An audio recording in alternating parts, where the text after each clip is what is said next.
إن الله وملائكته يصلون على النبي يا أيها الذين آمنوا صلوا عليه وسلموا تسليما. بسم الله والحمد لله والصلاة والسلام على رسول الله وعلى من wala. Assalamu alaikum wa rahmatullahi ta'ala wa barakatuh. Welcome to another evening here of the communal recitation of Sūrat al-Mulk. You are those people, those blessed souls who make this recitation communal.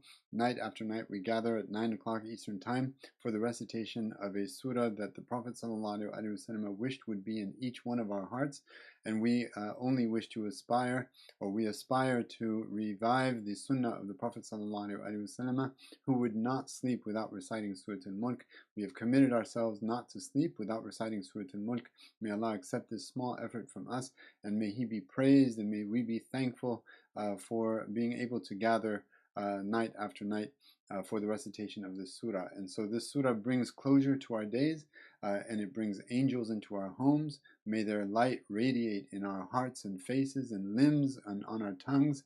Āmīn Rabbil Alameen. And may Allah accept the recitation of Sūrat al-Mulk from us and from you. Bismillah. أعوذ بالله من الشيطان الرجيم. بسم الله الرحمن الرحيم. تبارك الذي بيده الملك وهو على كل شيء قدير الذي خلق الموت والحياة ليبلوكم أيكم أحسن عملا وهو العزيز الغفور الذي خلق 7 سماوات طباقا ما ترى في خلق الرحمن من تفاوت فارجع البصر هل ترى من فطور ثم ارجع البصر كرتين ينقلب إليك البصر خاسئا وهو حسير ولقد زينا السماء الدنيا بمصابيح وجعلناها رجوما للشياطين وأعتدنا لهم عذاب السعير وللذين كفروا بربهم عذاب جهنم وبئس المصير إذا ألقوا فيها سمعوا لها شهيقا وهي تفور تكاد تميز من الغيظ كلما ألقي فيها فوج سألهم خزنتها ألم يأتكم نذير قالوا بلى قد جاءنا نذير فكذبنا وقلنا ما نزل الله من شيء إن أنتم إلا في ضلال كبير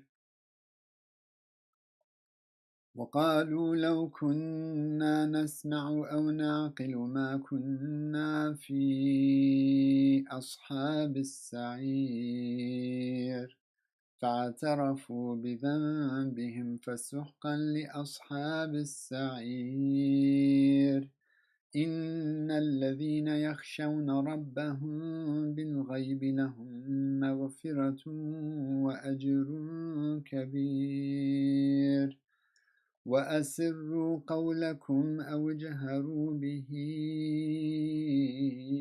إنه عليم بذات الصدور ألا يعلم من خلق وهو اللطيف الخبير هو الذي جعل لكم الأرض ذلولا فامشوا في مناكبها وكلوا من رزقه وإليه النشور أأمنتم من في السماء أن يخسف بكم الأرض فإذا هي تمور أم أمنتم من في السماء أن يرسل عليكم حاصبا فستعلمون كيف نذير ولقد كذب الذين من قبلهم فكيف كان نكير أولم يروا إلى الطير فوقهم صافات ويقبضن ما يمسكهن إلا الرحمن إنه بكل شيء بصير أمن هذا الذي هو جند لكم ينصركم من دون الرحمن إن الكافرون إلا في غرور أمن هذا الذي يرزقكم إن أمسك رزقه بل لجوا في عتو ونفور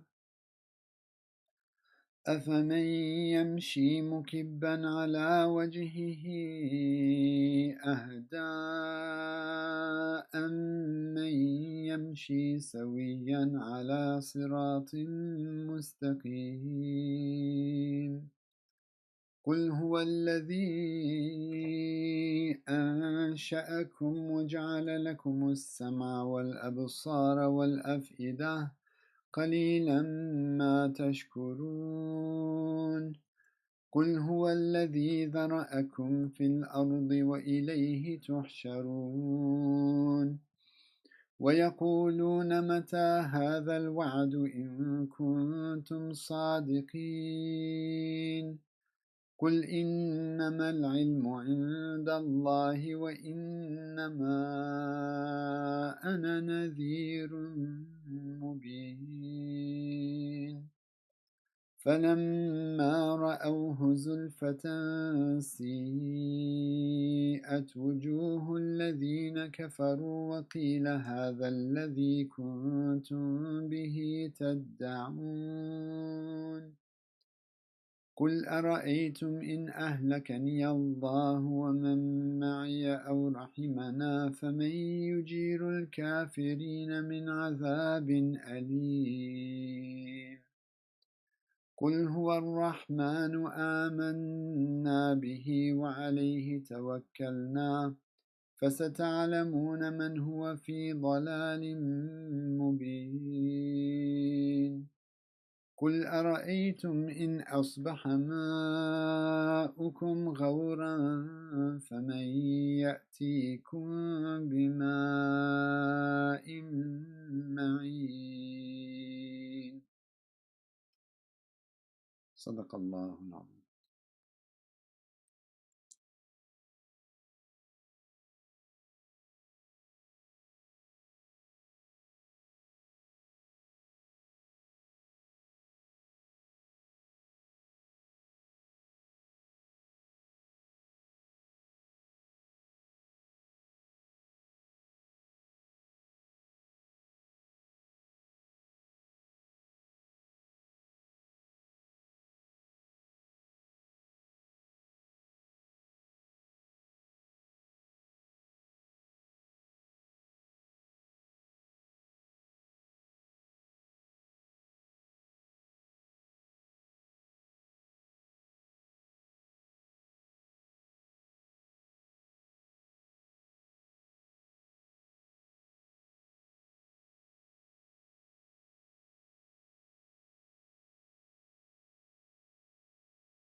بسم الله الرحمن الرحيم والصلاة والسلام على أشرف الأنبياء والمرسلين سيدنا محمد سيد الأولين والآخرين وعلى صحابته ومن تبعهم بإحسان إلى يوم الدين والعاقبة للمتقين اللهم علمنا ما ينفعنا وانفعنا بما علمتنا وزدنا علما اللهم افتح علينا فتوح العارفين بك يا فتاح يا عليم وصلي اللهم وسلم وبارك على سيدنا محمد وعلى آله وصحبه وسلم تسليما كثيرا.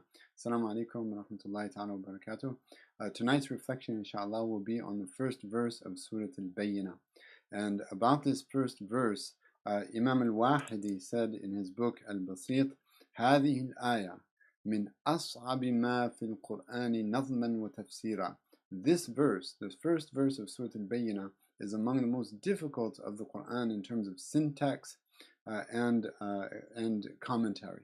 وقد تخبط فيها الكبار من العلماء. He said that the greatest of the scholars have stumbled in trying to elucidate it. ثم إنه رحمه الله, Imam al-Razi says, ثم إنه رحمه الله تعالى لم يلخص كيفية الإشكال فيها. But then he left us hanging. He didn't say how exactly do we wrap our minds around it. And then Imam al-Razi begins to give the different ways of interpreting that verse, right? And the first verse of Surat al-Bayyinah is لم يكن الذين كفروا من أهل الكتاب والمشركين منفكين حتى تأتيهم البينة.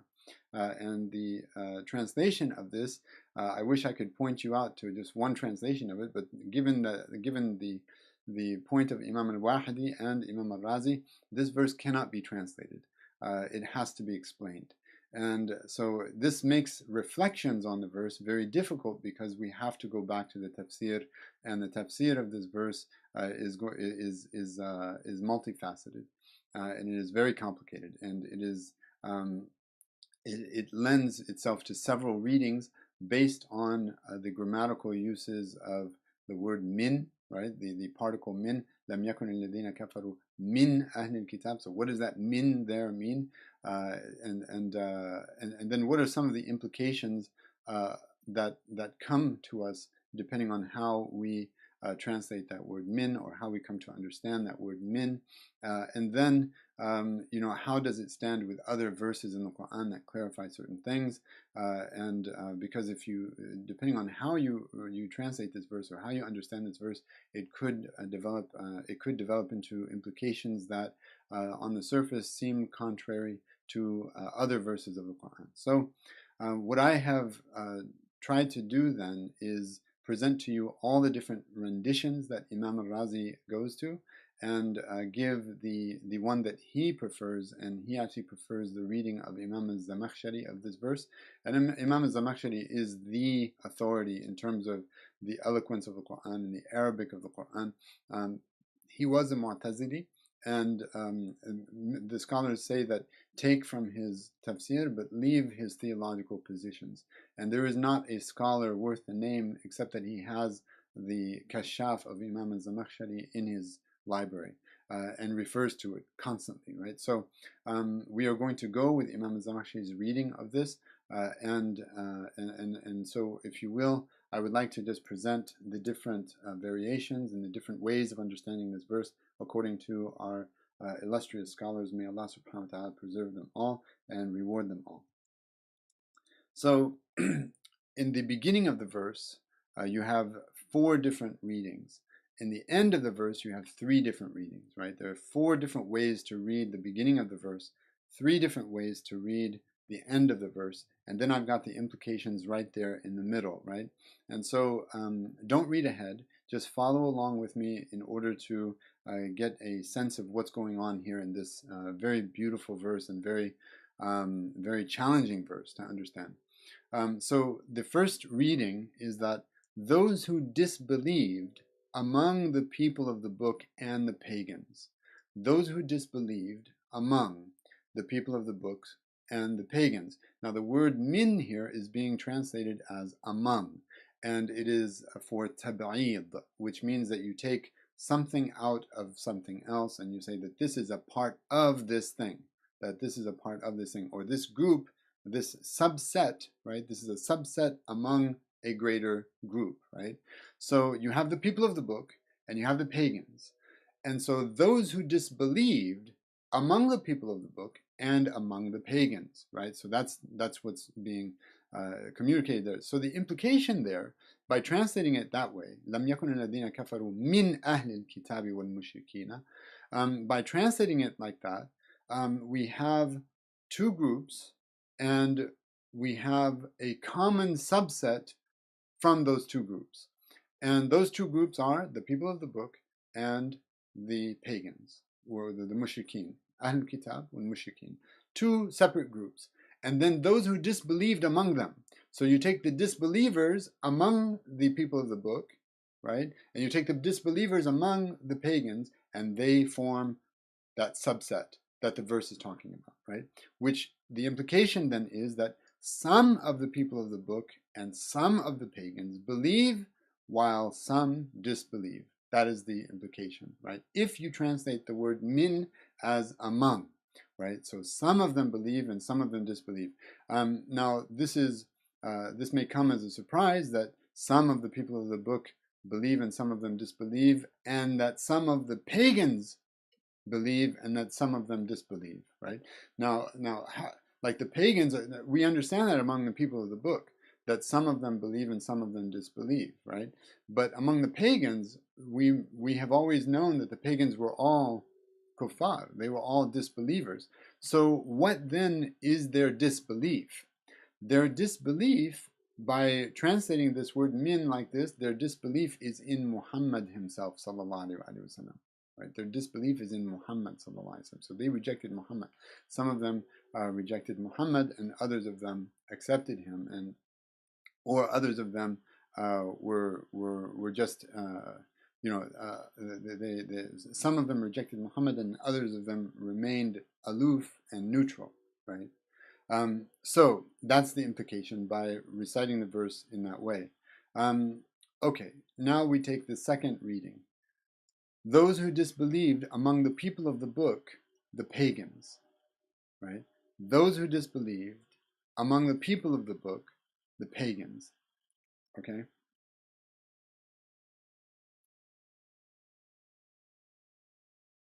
Those who disbelieved among the people of the book, the pagans. So what this does here is that the verse says, لم يكن الذين كفروا من أهل الكتاب والمشركين منفكين. So Ahl al-Kitab are mentioned, and then the mushrikeen are mentioned with the wow, right? With the conjunction, which is the wow. Now the question is, does this wow create a second group? The pagans and the disbelievers? The pagans and the polytheists, or the pagans? Let me read that again. The people of the book and the pagans, right? Is that what the wow is creating there, like in the first verse? Or is this wow a descriptor, right? Is the pagans a descriptor for the people of the book? Just like if I was going to say to you, for example, that the scholars and the scholars and the scholars and the experts, right, have said. The scholars and the experts on this thing have said, right? So am I creating, by that sentence, two separate groups, the scholars as one group and the experts as another group? Possibly, but not necessarily. Because I could be calling the scholars also experts. I could say the scholars and the experts on this matter have said, right? So even though I'm using the word and, I'm using the word conjunction, the conjunction and here, I still have one entity in mind. And that is a possibility here, that those who disbelieved among the people of the book, right? The pagans. So the pagans here is another name for those who disbelieve among the people of the book. So what that implies then is that some of the people of the book are pagans. Some of the people of the book are actually pagans, right? And this has Qur'anic proof in which the Jews said that Uzair ibn Allah, right? Some of the Jews, not all the Jews, they say Uzair was the son of Allah, right? And Jesus was the son of God, right? According to the Christians. So some Jews said that Uzair was the son of God. Some Christians said that Jesus was the son of God. And in that sense, they have committed shirk, right? They have associated partners with Allah subhanahu wa ta'ala by ascribing to him the son. Okay, so this is one possibility as well. And what this does is it gets us out of the situation where some of the pagans are actually believers and some of them are not, right? Which is the implication in the first verse. All right, so that's a second reading. The third reading is those who disbelieved, that is, the people of the book and the pagans. Okay, now this reading here, you see that the word among is not used here to represent the particle min, right? Among is not represented here. Among is not the rendering of the word min. And this means that min is not lit-tab'id. Min is not to create a subset out of a greater set, right? It's not to create a subset out of a greater group. Min here is to clarify what that group is, right? Min is to clarify what that group actually is. Now, in that sense, Allah subhanahu wa ta'ala said, اجتنبوا الرجس من الأوثان. اجتنبوا الرجس من الأوثان. Okay, which means avoid filth, right? Avoid the filth, right? Avoid the filth. Min al-awthan, from, okay, we're just going to say that, from the awthan, from the idols, right? Avoid the evil of the from the idols. So if I was translating min as among, or tab'id here, like a subset of a greater thing, then would it even make sense?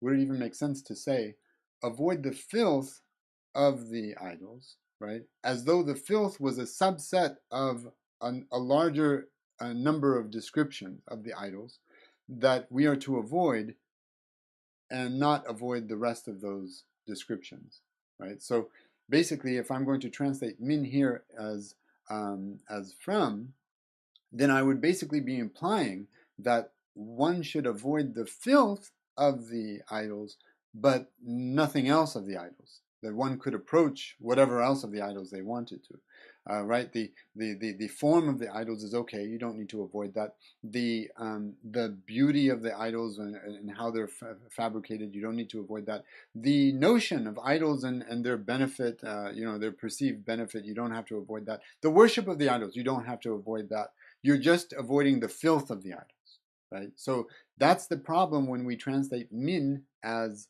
from every time, or among, right?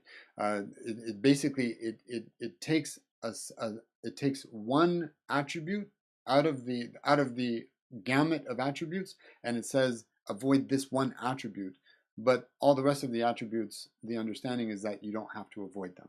Okay, so that's not the translation of min here in that verse. That verse should be translated as min here is lit-tabyin and not lit-tab'id, which means that min is to clarify something, right? Is that what follows min is a clarification of what precedes it, right? So in that sense, that I would say, I would translate that verse as avoid the filth. Avoid filth, right? Avoid filth, that is the idols. Avoid all filth, right? I.e. the idols. Okay, you actually have to put that is, or i.e., right? I.e. So because basically what follows min is a clarification of what came before it, right? So when Allah subhanahu wa ta'ala says avoid filth, what filth is being indicated here? What filth? Is it the filth is it the filth in the mud? Is it the filth is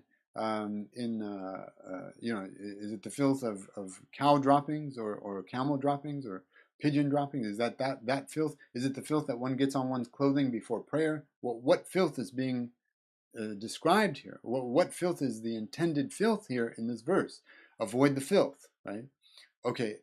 Avoid the filth min al-awthan, right? And so the awthan now are like a stand-in for that filth, saying, I mean the idols. Avoid all filth, I mean the idols, right? And so this is one way of understanding that, right? And it's just like if I said, get me a cup, right? Get me a cup. And I intend a beverage. Can I have a cup? Right? Can I have a cup? And I don't mean an empty cup, right? But you're saying a cup of what, right? Like, and I could say, can I get some water, right? Because I could say, can I get a cup? And then a cup of water, right? And now the water is now describing what I meant by mentioning the cup, right? So what comes after the preposition of here, which would be min, what comes after the preposition of clarifies what precedes it. So in that sense then, if min here is for tabyin and not tab'id, if it's for clarification and not creating this subset, then the rendering of the verse is those who disbelieved. Okay, no. Who's intended here? Those who disbelieved. That is, or i.e., the people of the book and the pagans. The people of the book and the pagans. Now, the implication is that the people of the book and the pagans are all disbelievers. They are both disbelievers, right? As a whole, right? As a whole, they are disbelievers, right? So that's the implication there in that verse, and that would be a reading, right?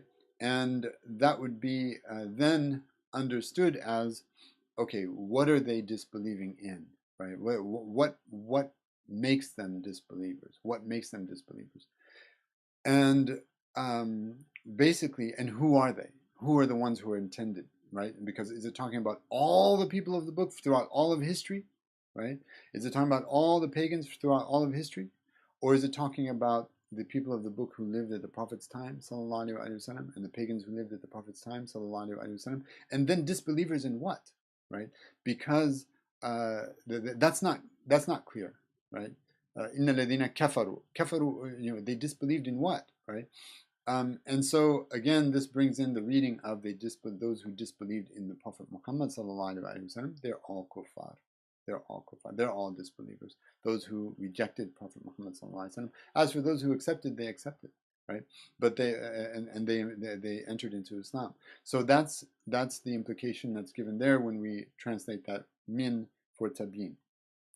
There's another translation of min for tabyin, in which we're going to go back to the previous, the penultimate example, which is bringing the people of the book as the pagans. The people of the book become the pagans.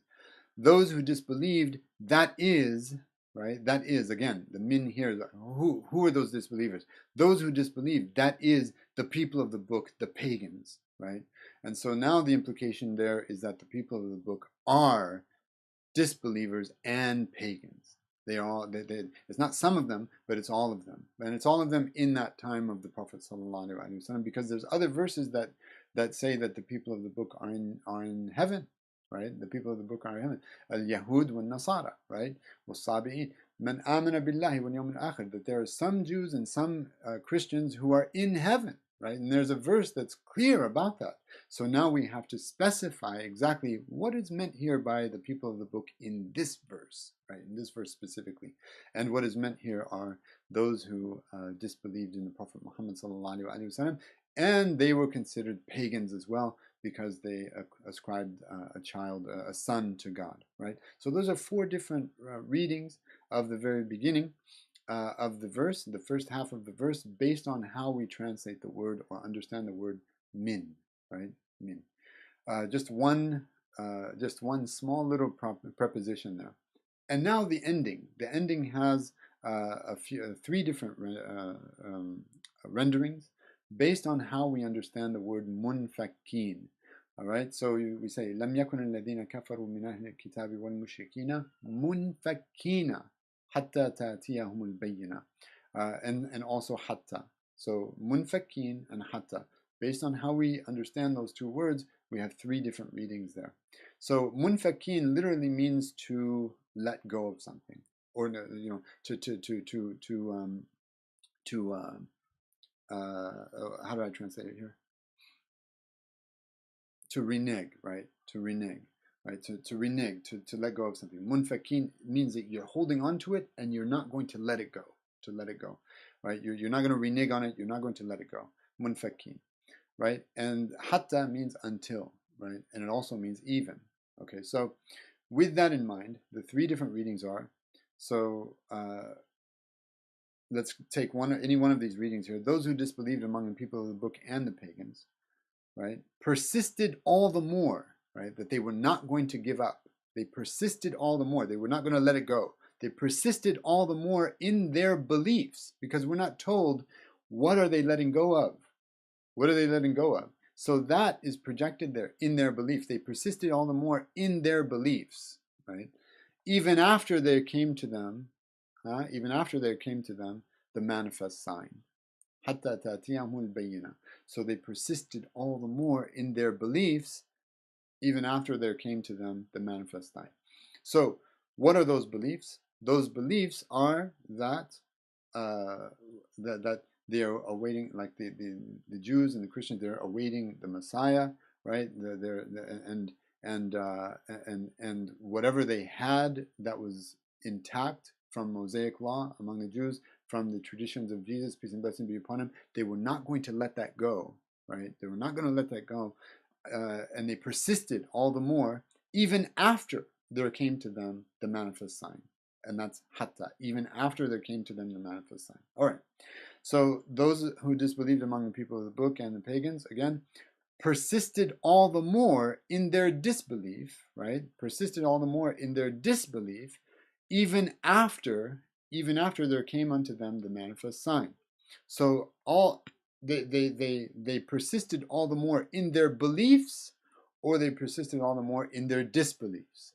And we are not told which one of them is meant here, but because munfakin from what? It doesn't say what they were holding on to. Were they holding on to their beliefs, or were they holding on to their disbelief? Right, and so both of those are excellent there. Those are possible readings.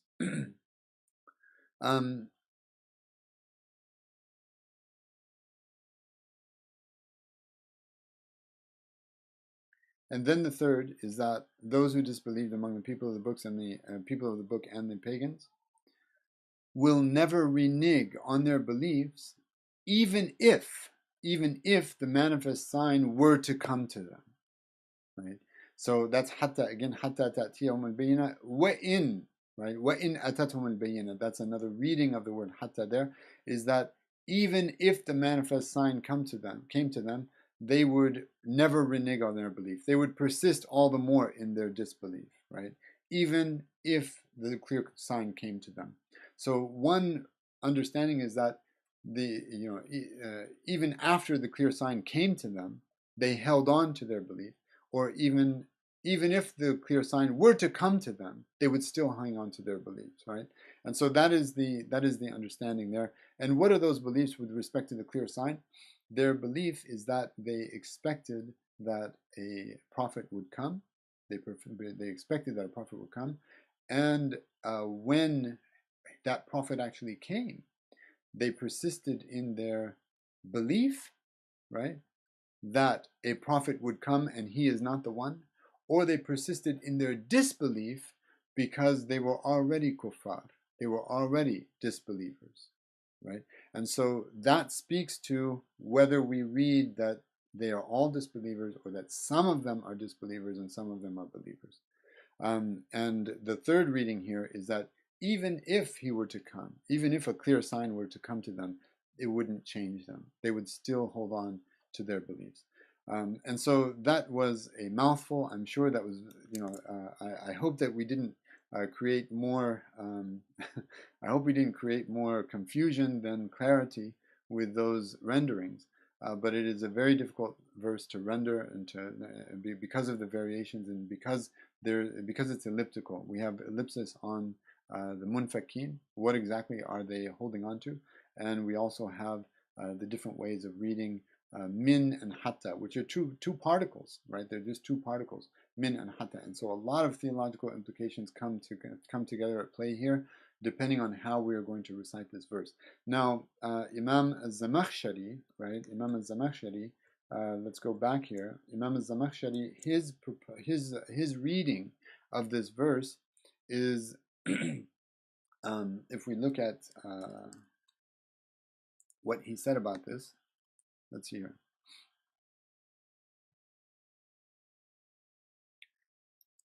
His reading of the verse is the, let's see if I can bring this up here.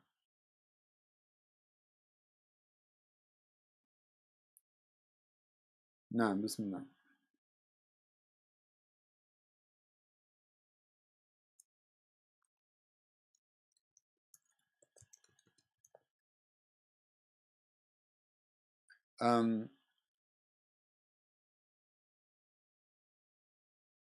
So he says هو أن الكفار من الفريقين أهل الكتاب وعبدة الأوثان. He reads that these are two separate groups, right? There are two separate groups. That the kuffar here, that the Ahlul Kitab and the pagans are separate. They are not the same group. They're two separate groups. And Imam al-Razi goes with Imam al-Zamakhshari in this.